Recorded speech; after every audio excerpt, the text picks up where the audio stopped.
Welcome back to StockBox Premiere, where now we go live to South Africa as our next guest joins us, James Campbell, the Managing Director of Botswana Diamonds. Good evening, James. How are you? Very well indeed, Mark. And how are you doing today on your the summer solstice, I think, in Europe, and the winter solstice for us? Yes, okay. You're one of these people that reminds us of when the days are starting to get shorter. Yes, so thank you very much for that. But yes, you are correct. It is today, so yeah, that's good. But thank you very much for joining us. I know I called you the CEO before. I apologise. You are the managing director of Botswana Diamonds, but thank you very much for joining us. We're going to be talking about Thorny River, the Thorny River Diamond Project in South Africa, with a focus on the jurisdiction, the completed and planned exploration, and how Thorny River fits into the Botswana Diamond strategy. So I think, first of all, it's probably a good idea to give a bit of an overview of Thorny River, the project area, and what the area has produced historically from a diamond perspective. Thank you very much indeed, Mark. Maybe if I should start at the kind of country level. South Africa is a major producer of diamonds, in addition to Botswana, which we're going to be talking about later, and also Canada and Russia itself. And Botswana Diamonds is the only active listed diamond explorer in South Africa at the moment. So the focus of this particular discussion is on Thorny River. And why are we focused on Thorny River? Thorny River was home to the very famous Marsfontein mine, which had a payback of 3.5 days. Not 3.5 weeks or 3.5 years, but 3.5 days. It was the most extraordinary discovery of a small kimberlite blow that yielded vast quantities of diamonds at high prices, and in fact produced 1.8 million carats in 18 months and from just under 1 million tons of kimberlite. And because that work took place so quickly, very little other exploration was done in the region, with the exception of the discovery of the Klipspringer mine, which was an underground operation discovered by De Beers, and I was the leader of the team at that time in the late 80s, and that was later developed by a joint venture by Southern Era and De Beers, and that later folded into Moana Africa, and then we all know what's happened to Moana Africa and henceforth. So you've got a major kimberlite province with Klipspringer mine on the west, Marsfontein at its center, and at its easterly section, Thorny River. And what we're looking at there is we're looking at kimberlite, high-grade kimberlite dikes with blows sitting on them. And what a blow is, it's essentially a small extinct kimberlite pipe which sits on those dikes itself. Marsfontein was only 40 meters across on a 1 meter kimberlite dike. The Sugarbird blow, which basically paid for the whole of the infrastructure of Klipspringer mine, was round about the same size. So we're looking for these kind of needle in the haystack, but which has the potential to give fast payback to our shareholders. Yeah, I've always liked that statistic, that 3.5 days payback from Marsfontein there. That's fantastic. Wouldn't that be great if you could replicate that at Thorny River? I guess that's the dream, at least. No, absolutely, Mark. And one of the reasons why we're focused on it is not only my history in terms of being the discoverer of Klipspringer and being very involved in Marsfontein, but you'll see in the literature that very little has been written on this region. And the reason being is that work happened so quickly and the kimberlites were mined out so fast that people just kind of moved on. And post 2009, when the number of diamond explorers in the region hugely diminished. Now we're the last man standing, and because of my historical relationship with the area and my knowledge, it requires a very detailed, painstaking approach to exploration, which we've been doing over the past 5 years.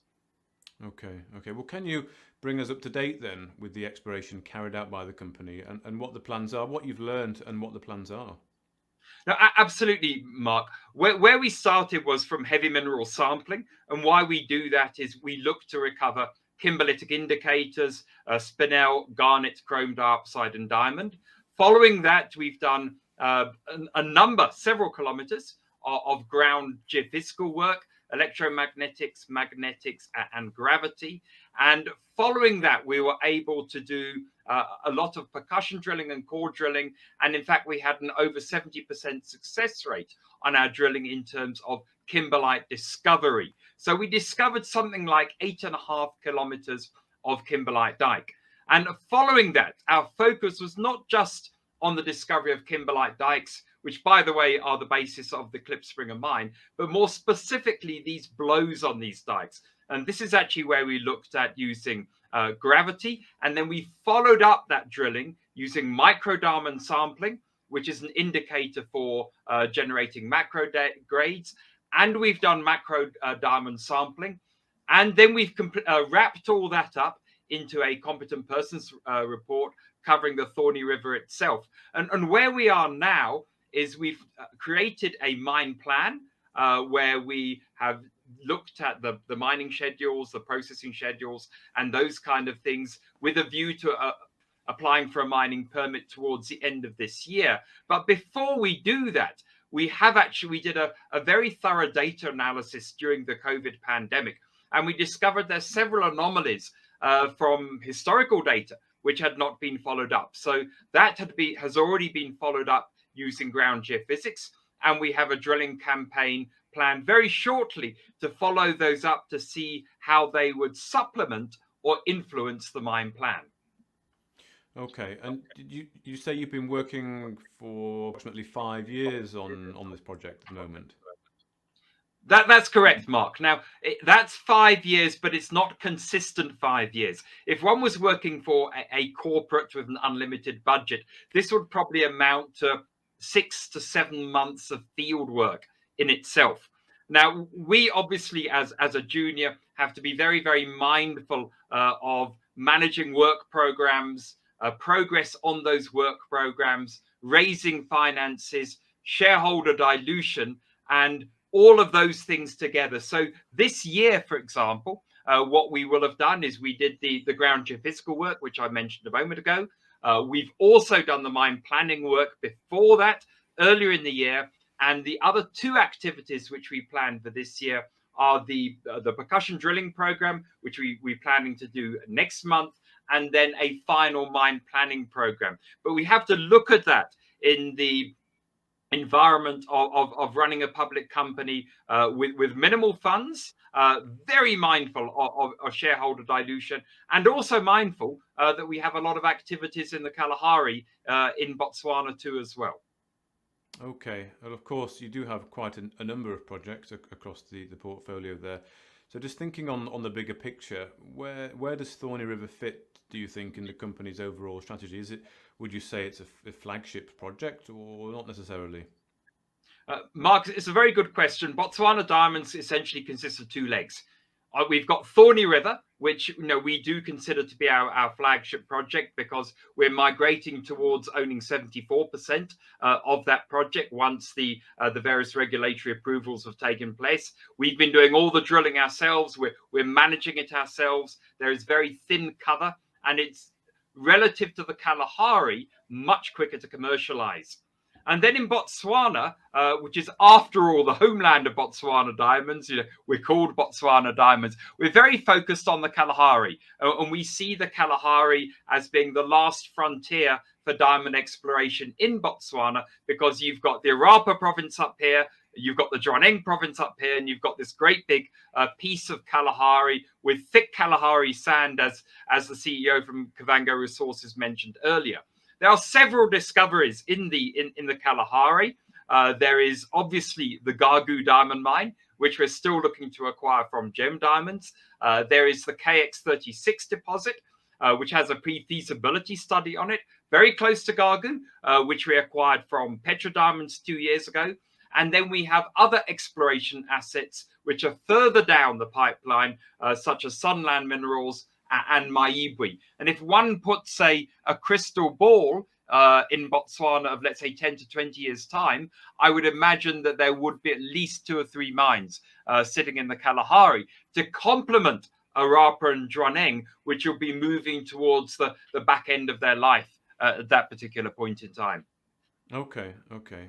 Well, just thinking specifically on Thorny River, then, what are the plans for Thorny River going forward?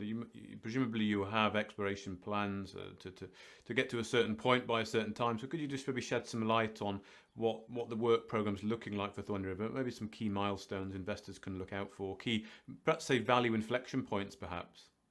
Absolutely, Mark. Well, one of the things that we did during the COVID pandemic was to have a thorough look at historical data. It's a really important thing to do because people often make decisions based on different constraints at a particular time. And following that, we identified 5 new targets. We've done the geophysics on them, and they were all positive targets, indicative of fresh kimberlite discoveries. We have a drilling program planned for next month to actually have a look at that. So that'll be one of the first pieces of news. We'll obviously report on the results of that drilling program, and depending on those results, we'll then amend or change the mine plan that we've put together, which focuses at this stage on the river blow and river extension blow, 2 new discoveries which Botswana Diamonds made. So with a view to applying for a mining permit or an equivalent towards the end of the year.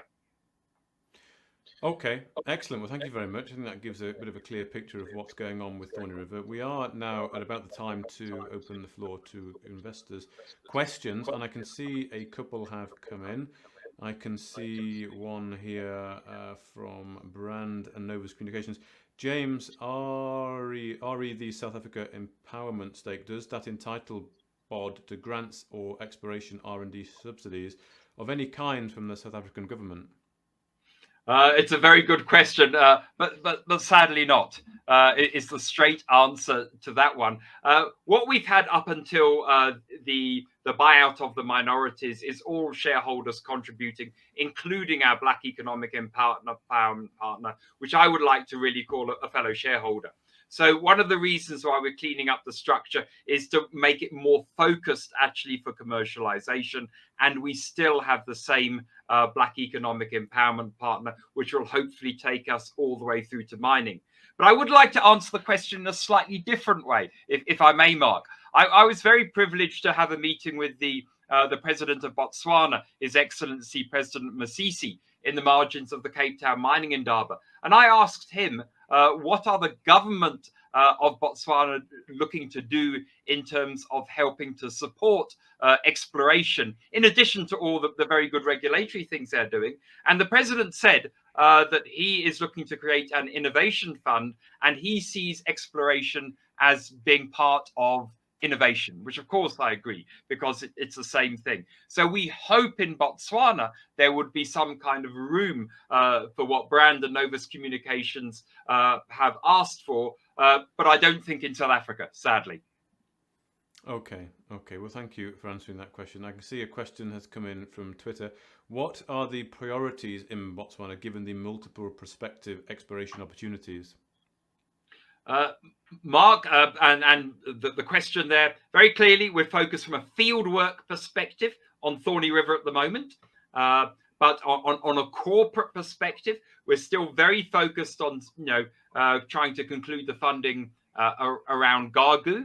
And also, very importantly, wrapping up the whole Maibwe joint venture, which came about as a result of BCL, which is sadly in liquidation. So those are our 3 main kind of activities at the moment. And as I mentioned earlier, Mark, in our questions, although we've been active on Thorny River for 5 years or thereabouts, we have campaign work done there. We're not busy there all the time. So we can have a look at our opportunities we have available to us and focus on those which can give our shareholders the greatest value and very importantly, the fastest route to commercialization.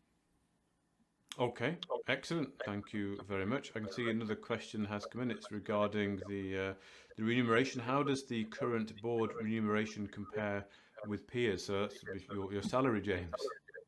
Look, Mark, I don't mind. All of this is public knowledge. So someone just has to kind of read the annual report on that. I'm currently on £75,000 per annum. I am the sole permanent employee of Botswana Diamonds. So using that British euphemism, I'm chief cook and bottle washer. So I will work with my board to raise the money. I will go and seek 3 drilling quotes. I will go and supervise the drilling, and I will go and write up the press releases and reports once that's been concluded. But during COVID times as well, I voluntarily took a reduction to £50,000 per annum too as well. Okay. Excellent. Well, that answers that question. And just thinking on the cash front as well, there's another question I have. What is the cash runway looking like at the moment? And does the company have enough funds to cover the planned exploration? Mark, it's a very good question. It's one of those kind of extraordinarily difficult balances a junior company managing director must have. And if I give you one small example, the year before last, at the depth of the COVID pandemic, our cash burn was something like £364,000 for the whole year. And that was my salary. It was all of our overheads. It was corporate action, and it was work. And what we managed to do in that year is we managed to do the deal with Petra Diamonds on KX36 in Sakaka. We managed to do the deal with Burgundy Diamond Mining of Australia and Dimextrat on farming out our exploration assets. And we managed to do a considerable amount of field work on Thorney River at the same time. So we have a base load, like many other juniors, of paying for our nomad listing fees, auditors, and things like that, which we obviously try and keep to a minimum.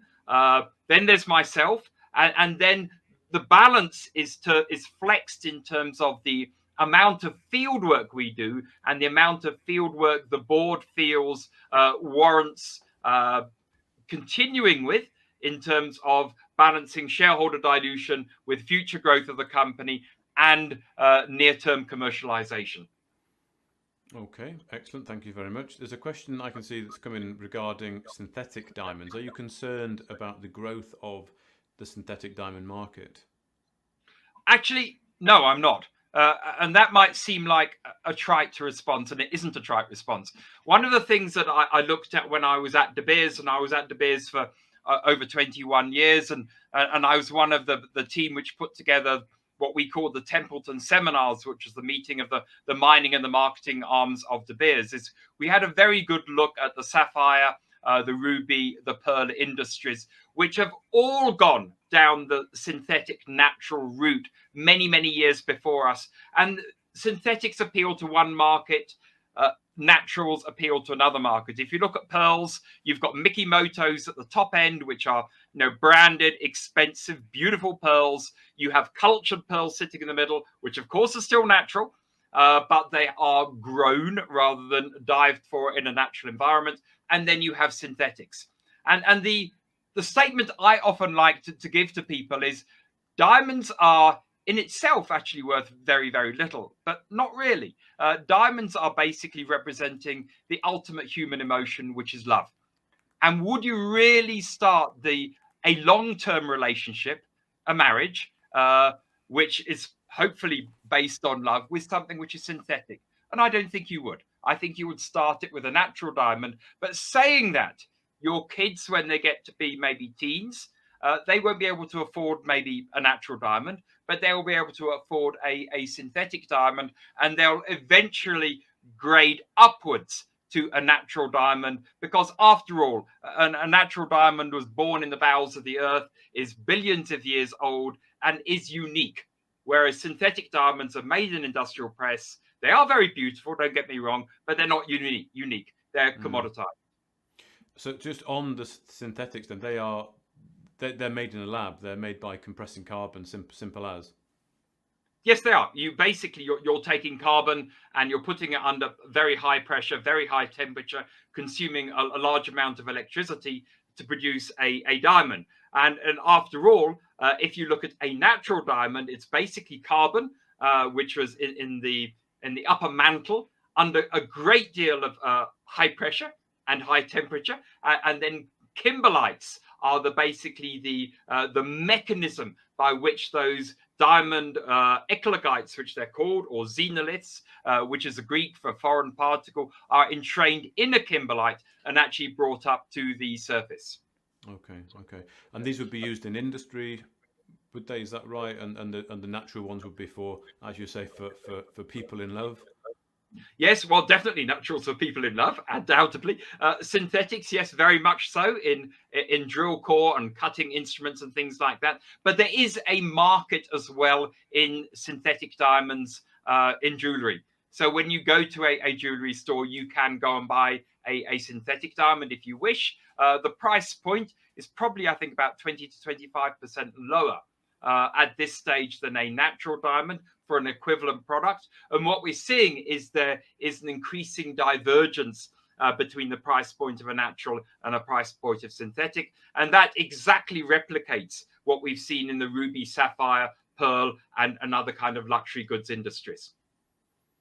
Okay, excellent. And just thinking briefly on the sort of the value proposition of Botswana diamonds, probably focusing, let's say, on Thorny River with hopefully repeating that 3.5 days payback.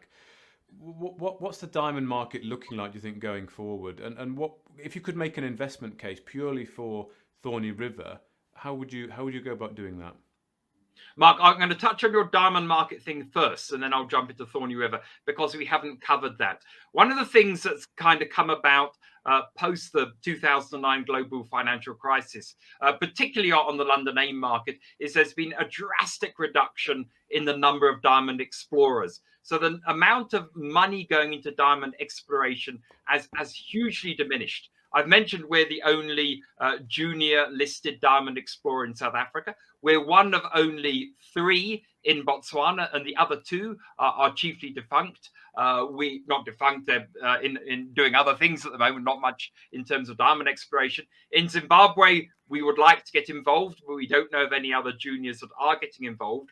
And if one looks at that as well as the context of the larger mines, which are getting older, more expensive to run, and gradually reducing in production on the one hand supply side, then you look on the demand side. We've spoken about the value proposition of natural diamonds. What that basically means is a divergent supply demand curve, and in economics that doesn't happen. So what will happen is there'll be real diamond price growth for natural diamonds.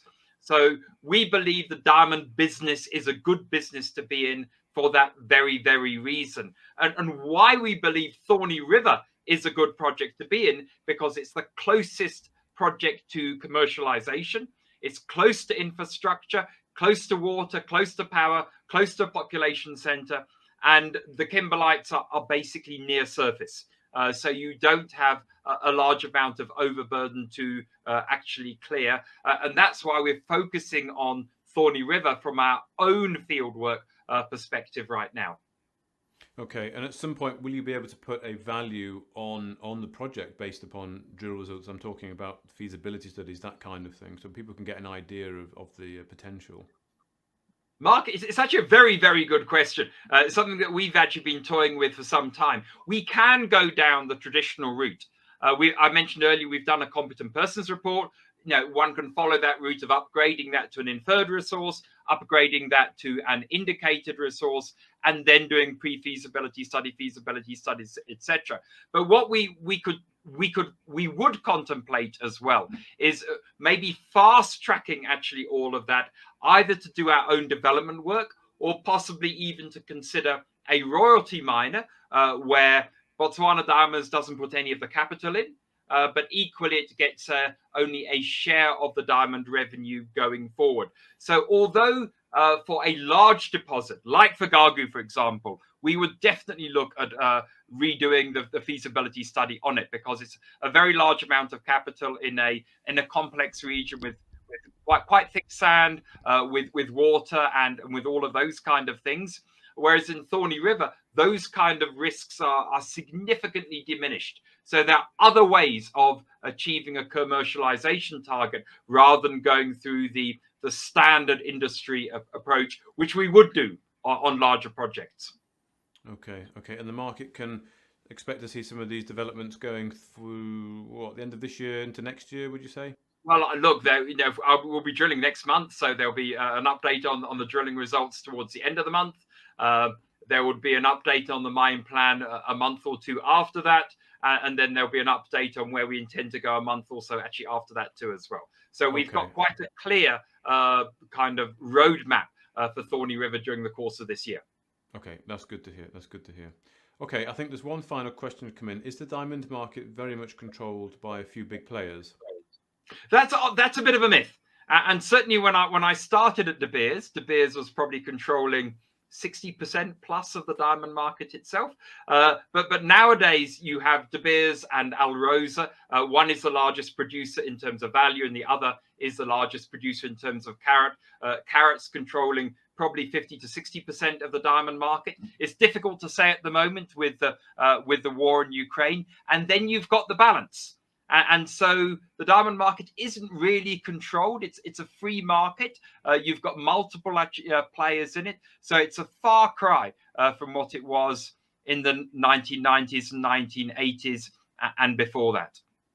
Okay, excellent. Well, thank you very much, James Campbell, the MD of Botswana Diamonds, for your time this evening, giving us a bit of an insight into what's going on at your Thorny River project in South Africa. I look forward to speaking to you on other interviews. As you say, with the roadmap, I'm sure we'll be catching up on as and when those objectives and milestones are hit. But for now, I'll speak to you probably in about 30 minutes' time for the roundtable discussion. But for now, thank you very much. Our next guest is Lester Kemp, the COO of Technology Minerals, and we'll take a 2-minute break. Thank you very much, James, for your time, and we'll be back shortly. Thank you, Mark. Lovely having you.